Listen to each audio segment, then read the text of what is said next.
Now, shadow work may sound dark, a little dark, and it is. That's the whole point. Okay? But it may sound like you're about to go somewhere scary and come back different. And the truth is, you are. Okay? But in this universe, how I walked my shadow work, we call it love work. This is our innate ability to consciously transform.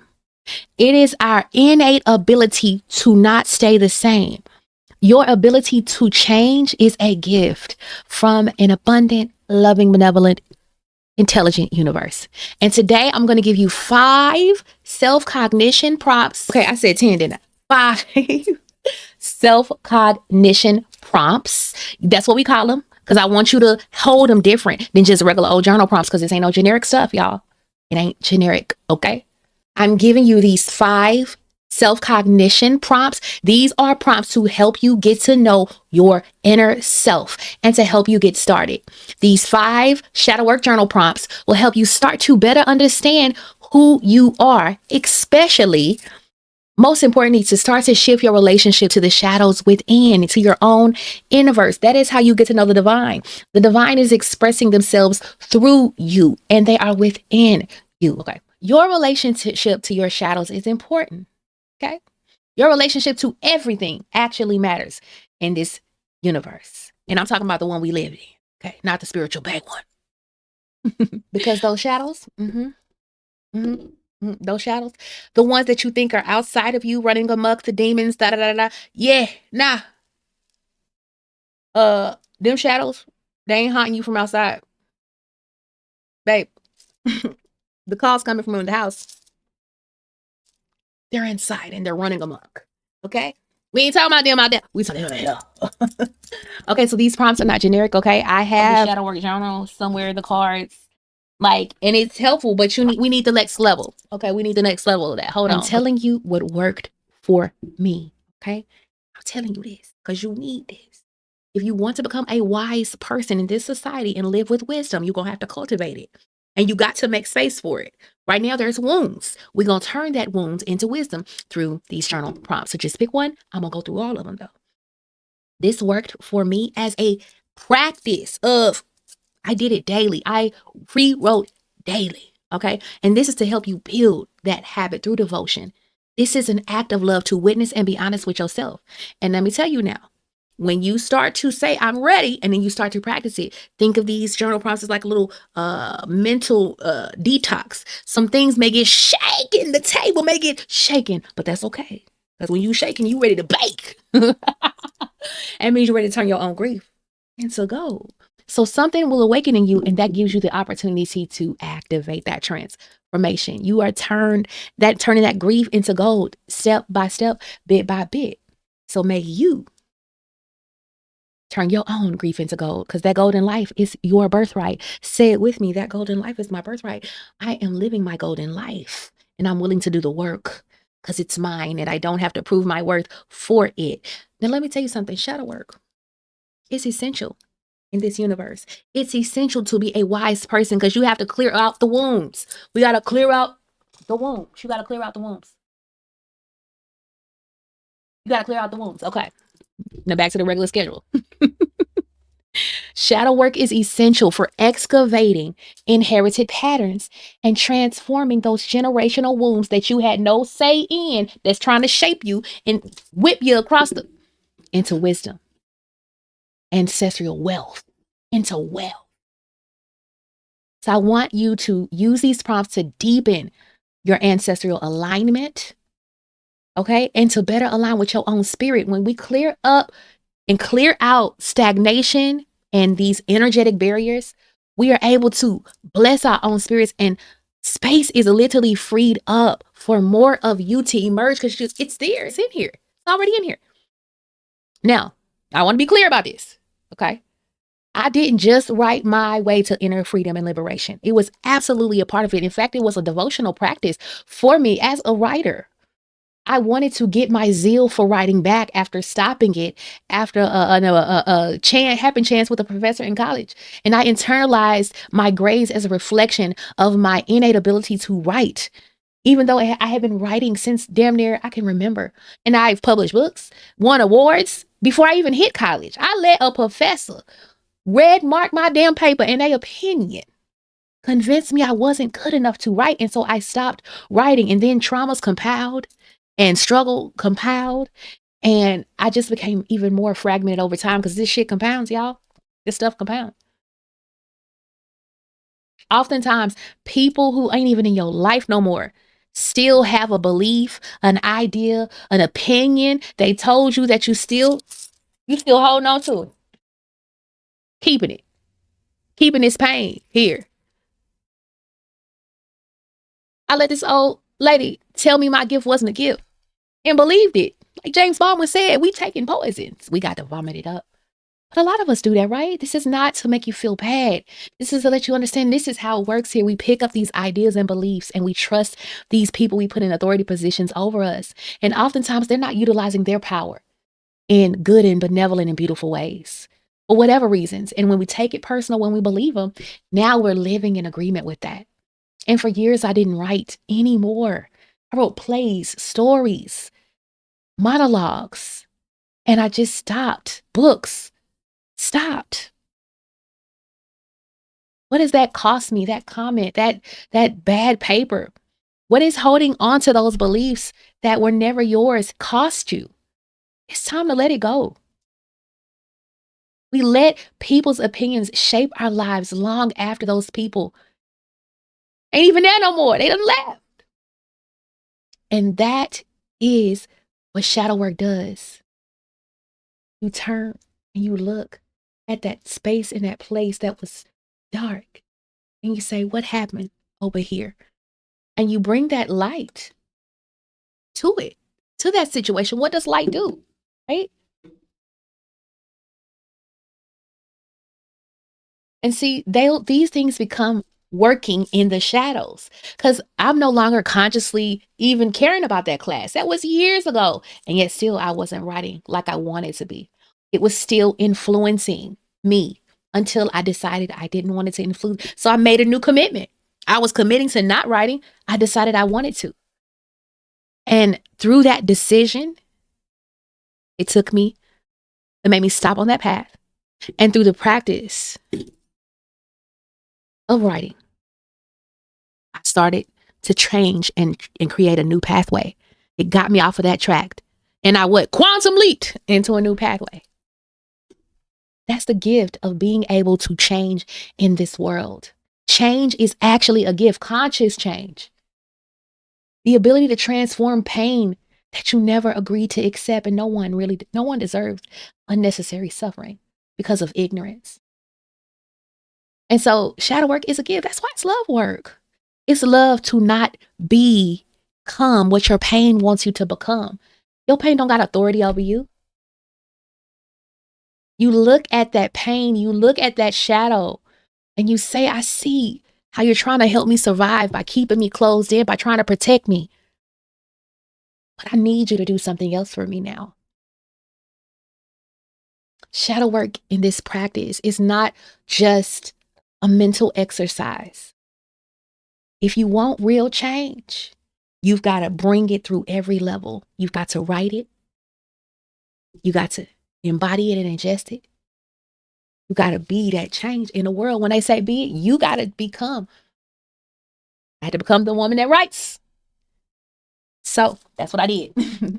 So I want you to grab a journal, and I'm okay if you write in Notion, the Google Docs, just pick one. I love technology, and I started writing in my Notion, and because that was always with me, and I 12,000 notes later. Okay. But I also have my grimoires are literally notebooks. Okay.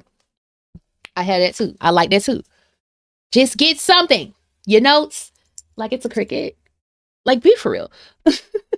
So look, digital, physical, I don't care. Okay. But let's get to it. Okay. Let's get to it. Then I want you to light a candle because you are going to ritualize this process because this isn't going to be writing like all the other times. This is a ritual. This is a self-witnessing ritual. I just blew it out with the power, y'all. The power I want you to light a candle. Set aside 5, 10, 15, 20 minutes, whatever you can. But set the time aside and continue to grow that time and get to a space where this is your space, your time. This is real love. Light that candle. Shut the door. Light the incense. Prepare yourself. And when you make this a ritual and you give your own spirit that time to speak and to be heard by you and your ancestral community and witness, giving your ancestors a space to meet you, I promise they will. They are. They will. I do this every single day. An emergence happens. I write, I speak every single day at about the same window in time. They're my gardening rituals. If you know, you know. And I write and I speak and I journal. Remember, your ancestors are already leaning in there within you. So here are the 5 prompts. I'm telling you, and they get more powerful as we go. The first prompt, what you inherited, okay? What did I inherit that was never mine to carry? Every single one of us came into a life we inherited from our ancestors. That's why they need to help us undo it. We already have taken in the lessons. And in order to get those blessings, you got to face them lessons. We have political affiliations we didn't choose, religious ideology we were indoctrinated into, educations, environments, family dynamics, relational behaviors that were modeled to us and that have shaped our world by the age of 7. Okay. And a lot of people are still living from that space and place. None of that was your choice though. But oftentimes all of those things inform how you even treat people. And so you've probably done some harm with those beliefs, but you don't have to stay there. A lot of times we're operating on the surface, not realizing how many things have shaped us from the shadows. And when we don't face them, they're still doing it. They're guiding your hands. They're guiding your speech. They're guiding your relationships, those wounds. Maybe it's the way that you shrink in certain rooms where you don't feel like you're good enough. You don't have the skill enough. The way you apologize before you even speak up. The rage that comes out of nowhere, the irritation, the judgment of others, the projection of perfection, that silence that lives in you and that's made a home. It's not meant to be you. Your pain was not meant to be a home. That's a womb you handed down. And some of these wombs came from ancestors living who have already transitioned. The permission to clear them, it says, I'm ready to face them. That's how you get free of them. Inherited wombs, such as stuff like your ancestors starving, literally can shape your relationship to things and people. And I use scarcity because it's mentioned so much and it's so used as a weapon, but literally from just your ancestors having to survive long spouts of time of no eating can show up in your life as being like a pack rat, a hoarder. It's not just a mindset thing. It shows up in your behaviors, right? It can show up in you feeling like you have to clear your plate because you were forced to clear your plate because you had family that grew up in the Depression and they made their children eat all on their food, and then they make you do that. And now, even when you're full, you're still eating beyond that. That's how these things can show up, these generational wounds, okay? So with that prompt, I want you to write what you feel, set a timer, look yourself in the mirror, and ask for the truth to be revealed. And you're asking because you're ready to be brave enough to open up to it and face it. And sometimes that truth is going to make you cry, and you bless those. I bless these tears. Because somebody hasn't had a chance to cry it out, but you are doing it for yourself, your younger self, the unheard self, the survival self, the ancestral self, every self, until every layer dissolves and you remember the source self. When our wombs are speaking, those are our younger selves speaking loud and maybe for the first time being heard. And you are becoming your own loving first witness. And that It's how you release. Because you cannot release what you won't look at. Prompt 2, let's get in. The story you were told. Second prompt, okay? What did my family teach me to believe about myself? And who did that belief actually belong to? And who benefits from me believing it? Because you need to understand some beliefs are actually taking power away from you and funneling into things that you don't even agree with in society. If you were told you were too much, too sensitive, the difficult one, you run your mouth too much, you always got on your opinions, you were the strong one, it meant nobody ever asked you if you were okay. And especially eldest daughters, eldest children, parentified, that impacts us. We're living with that. Maybe, for me as a Black woman, and Black people have heard it, that they had to work 3 times, 2 times, 3 times as hard to get the same or less. Our ancestors lived it and believed it. It wasn't just something they made up. It was true. But it doesn't have to be your destiny. A lot of our views about ourselves are rooted in oppression because we live in an oppressive society. That is true. But when you don't face where that belief came from, it's still running in the background.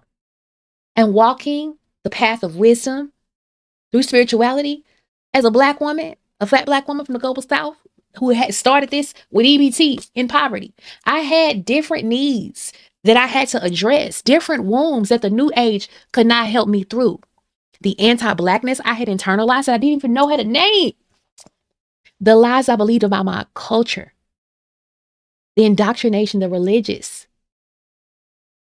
the way I thought about my brain, what it meant to be in a bigger body, the shame, that was poured on me as a Christian good girl about life. I used to believe things like, your partner was the half that made you whole. I used to believe I wasn't worthy. And I learned those things. Okay? So with this prompt, I want you to write the exact words if you can remember them. Sometimes those words are so painful you don't want to write them. You're going to write them. And then with this prompt, I want you to tear them up after you write them and witness them and void them out. I want you to scratch on it, tear it up, and burn it. My suggestion. But before you do that, whose mouth did those beliefs come from? Was it your mother? Her mother? A father? A cousin? Commenting on your body? Somebody you never met? Someone that you gave authority to because they were professional? Oftentimes these words don't start with you. And they don't have to end with you either. This is where you write yourself into wholeness. That's the power of taking these words, because we're going to weaken them and their hold that they have on us. This ain't just regular shadow work. We ritualizing this. You are reclaiming yourself back from every lie that's taking power from you, the lies you inherited. When you write, you release. So when you want to do this, you might want to bring this out of the digital and specifically write in a notebook that you can then release and tear it up, because you are speaking power over your pain and send that power into your path. The one in the path is where? What did I say? In here. So when them lies come up, I want you to burn them, because you're going to rewrite the truth and then you're going to walk it. Now we about to get in your business. Prompt 3. We about to get in your business. So no resistance. Prompt 3. What am I still protecting? And is it actually mine to protect? Okay, we finna get in your family business. Are you still protecting that family image? The version of the story that everybody agreed on without question, even though it ain't true? Are you the one that's always bringing it up and that's why you feel like, okay, you the one that's always working? Are you holding someone else's feelings at the cost of your own peace? Because a lot of people want peace, but do things that bring us chaos and not peace. I had to learn that myself when I eventually went no contact with my own dad for years, and I mean years. His voice was in my head, and I talked about that in a live stream, and that's up 10 years. Every time I felt something, every time I felt not good enough, that voice would every time in my body would tingle. Remember, I told you your body has wisdom. It's one of the ways spirit communicates to us. My body was saying, you believe a lie that somebody put on you and you are wearing it like a shirt that's yours that you can never get rid of. Why? But look, I had to go to therapy with help. That's when I got therapy, actually. I did a lot of self-therapy, but I did therapy because I knew I needed help on witnessing that wound. Some wounds are so deep, you need support. I'm not one of those people who say therapy and spirituality don't go together because they are. This another tool is a support. And let me tell you, I had to partner with my ancestors on that one because I didn't have the money in the coin. But let me tell you, it came when I made that decision. And then I did the work to make it, to transform a little energy. You know, it would activate all the time at the worst times and just make me feel worse. Even though I didn't want to feel that way, it would, like clockwork, until I said you had to leave, and not just leave. I had to make a decision on this energy because my body was getting inflamed. My body was responding and breaking down, getting stressed out. My cortisol was running up. My heart was speeding up. Write down what you are holding on to, that you've held too tight to. Write how heavy it is. Write where you have been shaped by contracts you were put in as children because you believe you had to do it. So many of us, especially parent-fied children and eldest daughters, eldest children, we're doing adult work, emotional support, care work, when we were supposed to be being kids. And we didn't have the language for it. We've inherited those contracts, and you're here to break them, and we're going to break them in a variety of ways. But writing it out and saying, this is not mine to carry. I cancel that. Like Nino. I cancel it like Nino. And I release it with love. And if you want to release it with fire, burn it. Now, fire makes a way for itself. Is one of my elders used to say that all the time. If you're ready for some change and to speed it up, then you add that fire. Your ancestors hear you.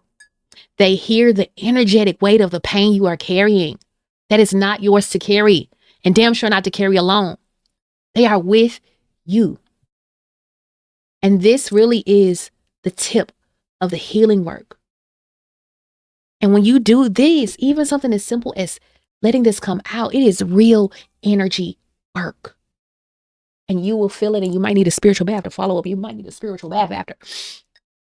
Prompt 4. This one might be a little uncomfortable. Thank you if you're still here, okay? But I do want you to sit in that uncomfortable. We're building the muscle of facing the shadows, facing the uncomfortable. Is there someone in my lineage I don't want to connect with? And what did their unhealed wound do to my lineage and my line, my life? Come on, we getting personal. Now, I know a lot of people teach or share to be afraid. They really, certain ancestors, and the way they speak about it is from a place of fear, and not a place of power. And it makes sense because, like, don't call them who you want to call them. But what don't make sense is why y'all scared.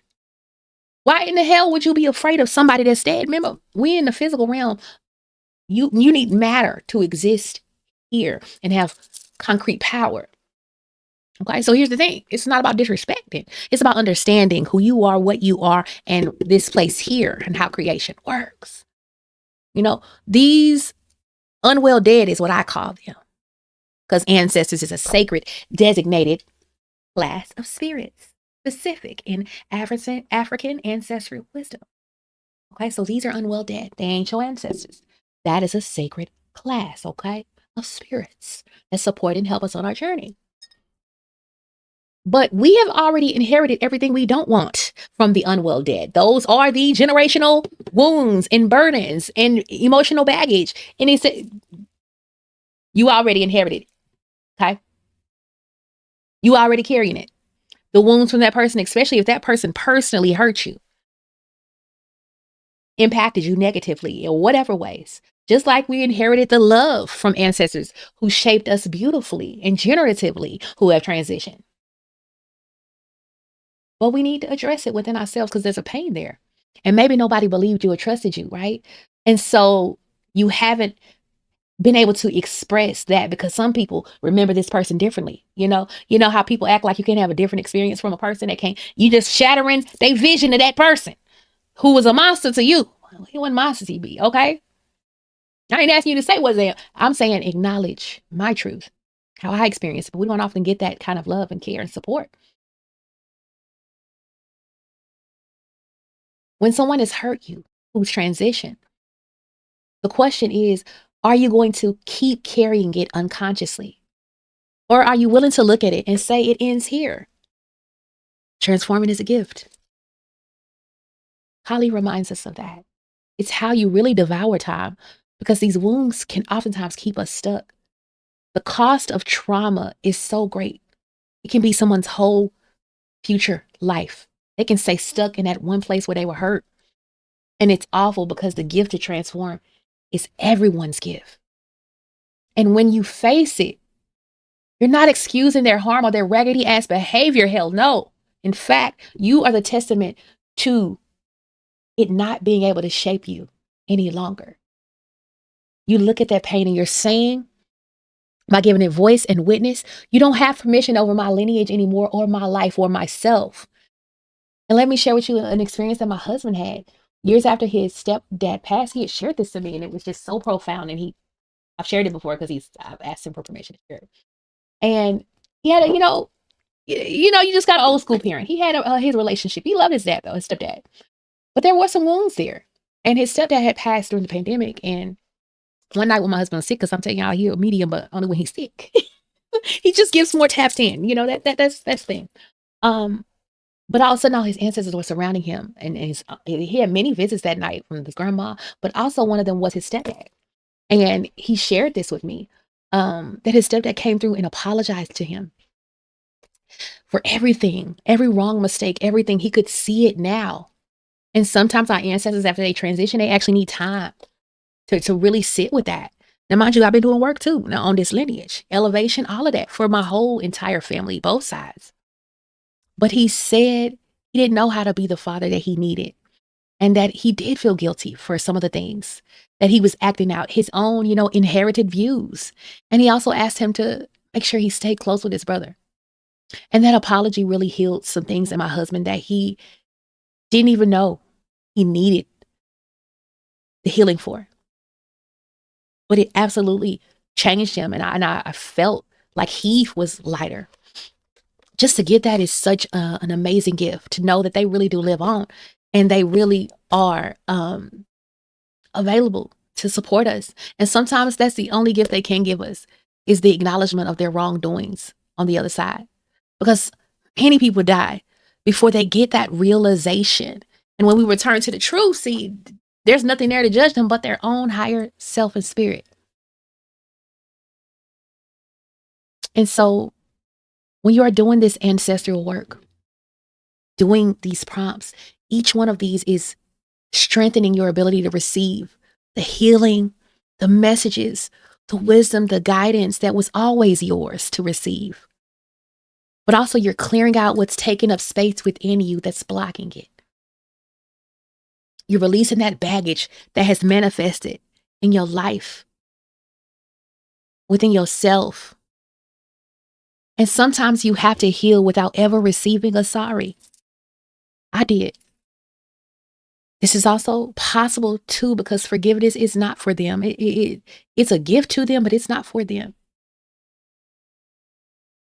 When it's given, it is for the karmic chains on you, but also them. It gets removed on them too, through the gift of forgiveness. So you forgive yourself first for living in agreement and for holding on so tight. And then you forgive them if you decide to. I had to forgive my dad. And that wasn't at the same time as I went no contact either, okay? Like, process. Don't rush yourself. It is a karmic gift that dissolves karmic chains. It's a powerful gift. And you can only give it if you really mean it, right? And you should only do what you really mean, because you don't have to do it. You know what I'm saying? They did it. It is what it is, right? And so these karmic chains can be anything. You don't even need to call on a specific person either. But if you have a name, hey, you're not asking for an invitation. You are dealing with the pain that came from this individual, the harm. So you can speak to things that show up in your family themes: addiction, sexual abuse, assault, incarceration. These things oftentimes these patterns show up in families. You can speak to that. Call it out. Okay, it ends with me. Whatever is running amok in your lineage, call it out. Fear, doubt, sabotage, right? Instability, financial instability. Speak to that generational fragment, because you're speaking to it here. It's showing up here in your life, and you're speaking to it in the lineage. Ask what it needs to be released, right? And the last prompt, okay, I'm telling you, what did I tell you? It's getting powerful, okay? Because we building a spiral of healing.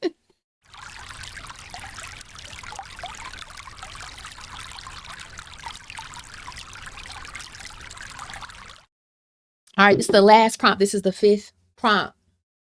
Now, let me know which one you're going to start with. Just pick one, okay? Overachievers, you need to work on that. Because these can be energetically taxing, okay? That's why I'm saying don't try to go in and get an A+ on the test. Okay, sit with that. Ask your body, how many can I do? 1 or 2? You know what I'm saying? See what you need. Listen to your spirit. Trust that. Right? And make sure you're quiet enough to hear it. Now, the 5th prompt. And this is another opening. What do I want my descendants to inherit from me that nobody in my line had before?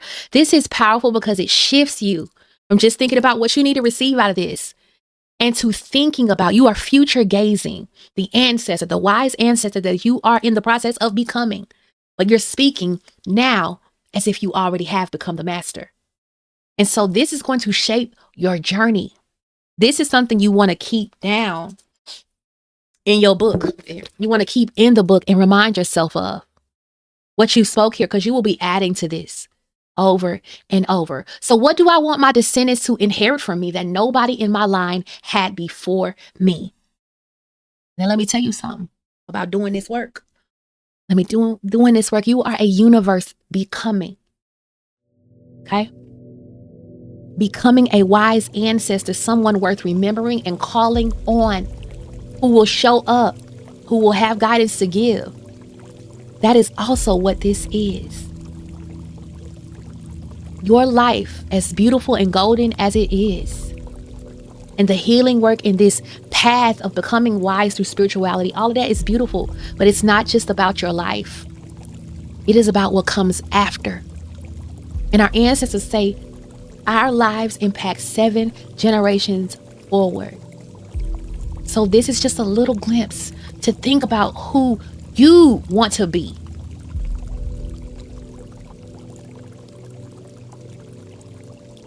What kind of ancestor do you want to be? What do you want to leave in this lineage that the lineage needs through you? Because when I'm gone, baby, I want people to put them lemon pepper wings on. Okay? I'm the road opener. Okay? Obstacle breaker. I'm the wise woman. Call on me. Put that lemon pepper wing down. Lime pepper. If you know. Hot honey. If you know. A little medium buffalo original. If you... Okay, any wings, pizza, a little cold water, but it's okay. You don't have to do too much. But if you know what I'm saying? That's me. Because I want to help you with that inner work. Help you become the safest space in this world. Because there's no safety and no guarantee outside of us. I wanted to bring wholeness and peace and beautiful body relationships to my family. I wanted to remove anti-blackness from my heart, the rage. I wanted to be courageous. And these are things I called forward.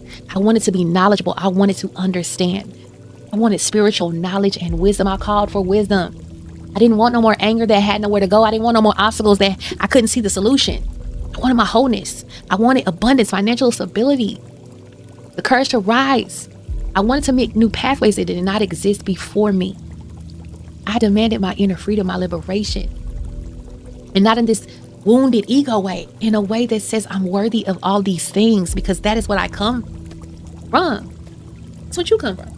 Okay? And this is how it works. When you start to learn the principles, the creation principles of the universe, it works like that anyway. This is how I applied them in my life. This is how I came into the world. You came into the world this way. Before the world decided, based on how I looked, the family I was born into, the environment, before it decided who I could become, based off of that stuff.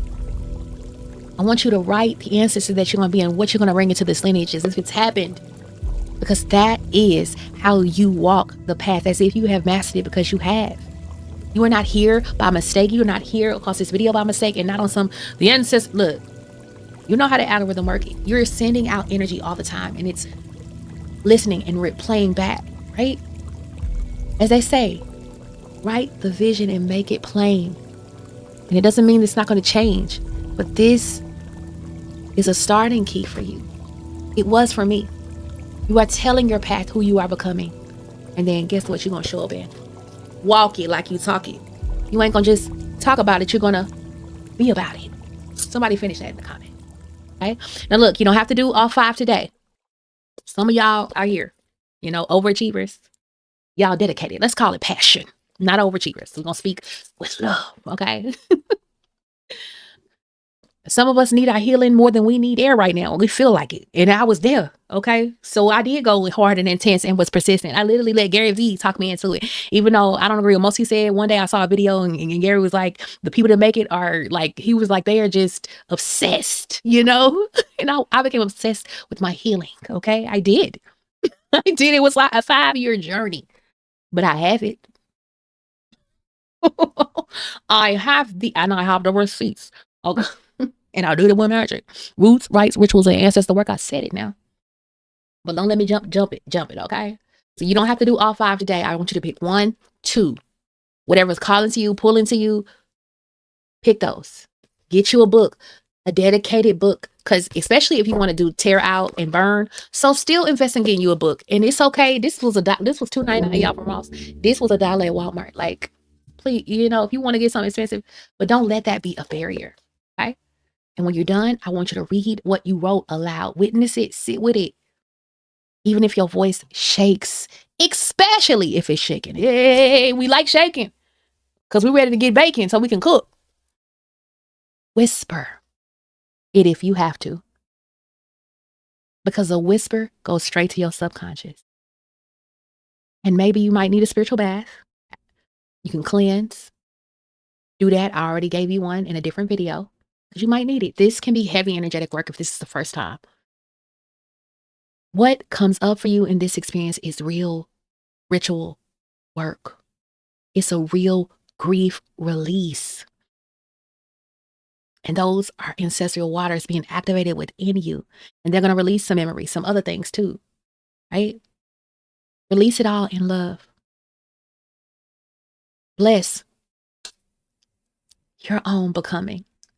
Bless your tears. Because grief is the entryway and the activation to healing. Healing does not come with time, y'all. That's a lie. Healing comes with the right intention and the right actions and understanding and practice to follow it up. You are Neo, okay, in this lineage. Because the one who can see the dysfunction is the one who can transform it all. The universe is always looking for those ready to be responsible, to change, to deal with their wounds so they're not bleeding all over and hurting people when they don't want to. All the power you need is here now. So do this for me. Drop a comment.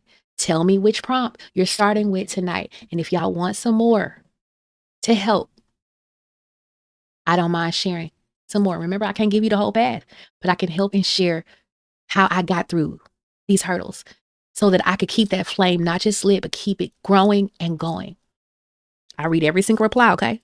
Even if I don't respond back immediately, okay? Remember, You are not just healing yourself. You are healing your lineage, and it means something in spirit. What happens in spirit transforms to the physical, aka consciousness shapes the universe. You are reshaping yourself when you do this. And remember, you sacred, never basic. May the wisdom shared here open up new paths in your life. May your ancestors continue to walk beside you, not in front of you. And may your journey unfold with clarity, power, and peace. See you in the next video. You got this. You've already done it. I didn't know these things. I didn't have this wisdom and I didn't have this guidance. But I knew once I got it, I was going to tell it. And I done told all my ancestors and guides, telling it because people need to know how to get through this. We need more wise people. We need you. Because all of these problems that we experience are solvable, but it does require divine wisdom to be activated within you. And that only comes active when you walk it like you tuck it. Walk it like you tuck it. All right. I will see you in the next video. Baby, you're sacred, never basic. If you're drowning in grief, meet me at the spiritual bath video.